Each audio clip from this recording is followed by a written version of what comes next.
السلام عليكم.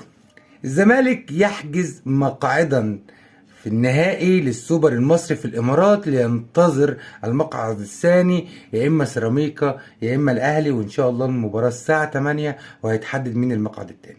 مبدئيا كده كانت مباراه عسيره جدا، تقدر تقول عليها ان هي ولاده عسيره جدا. قدر يحجز الزمالك مقعد بشق الانفس، بالفوز على بيراميدز بضربات الجزاء بشق الانفس بعد ان اضاع مصطفى فتحي ركله الجزاء الخامسه لبيراميدز.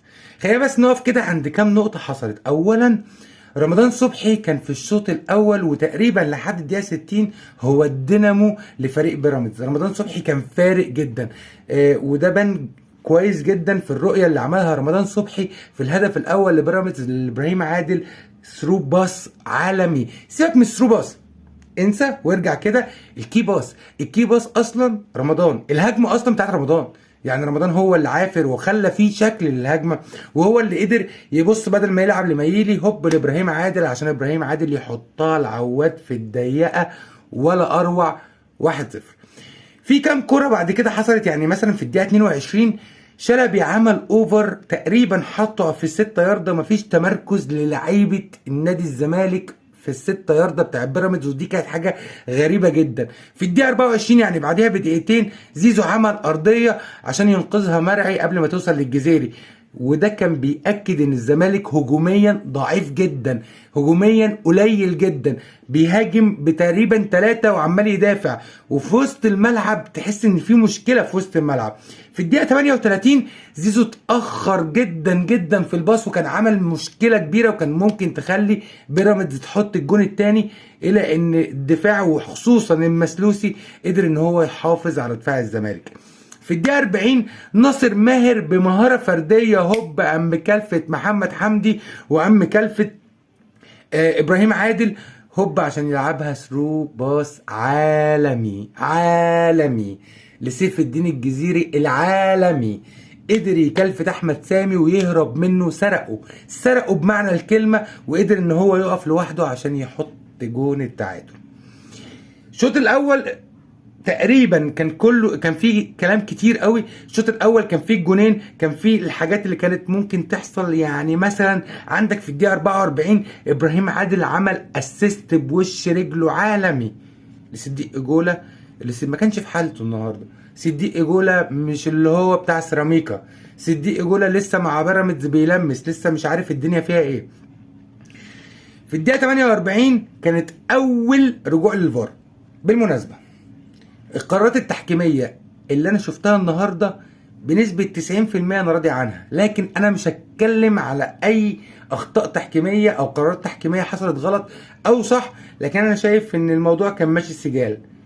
يعني ده كان بيحصل والحكم الاجنبي موجود، هو بس الفكرة ان لعيبة الزمالك والجمهور وبيضغط وبتاع، لكن انا شايف ان التحكيم المصري 10/10.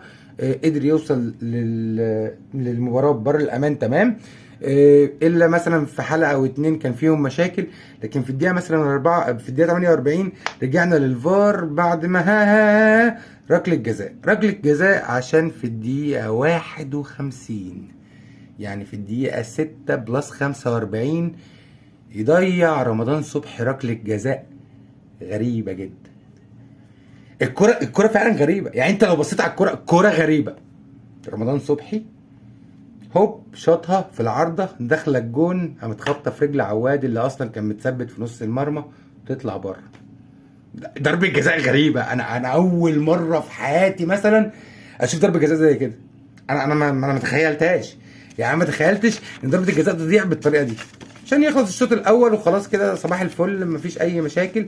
تعال نخش الشوط الثاني. في الدقيقه 69 بنتايج بيحاول يحطها شيبس رو عالمي من عند الشناوي، احمد الشناوي، عشان احمد الشناوي اتصدلها وهي الكره طلعت في الاخر اوف سايد، لكن هي كان شكلها حلو. هجوميا الزمالك كان في الشوط الثاني وخصوصا من الدقيقه 65 ابتدى يضغط شويه. في الدقيقه 87 هوب ميشالاك بينزل بيعمل كام واحده كده وهوب بيدي واحده لزيزو اللي حطها تقريبا من جوه ال 18، حطها ضعيفه جدا.